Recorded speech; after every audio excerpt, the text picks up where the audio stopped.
मां पार्वतीનું અહીંયા શરીરમાંથી જ્યારે દેવોએ પ્રાર્થના કરી ત્યારે એક કોમળ શરીર ધારી એક દેવીનું અહીંયા પ્રાગટ્ય થયું છે અને આ દેવી છે એનું નામ કૌશિકી દેવી નામ આપવામાં આવ્યું છે।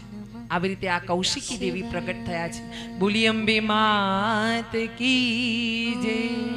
સુંદર કુમારિકાનું સ્વરૂપ છે માનું। હા, એટલે આપણા સમાજમાં આ કુમારિકા માં છે ને, એટલે આપણે કુમારિકાઓને જમાડીએ છીએ, દીકરીઓને, કે એનું સ્વરૂપ છે, એનું પ્રતીક છે માં, આ કુંવારકાઓ। અને આપણે નાના બાળકોને જમાડીએ ને એ બટુકનું સ્વરૂપ છે। હા,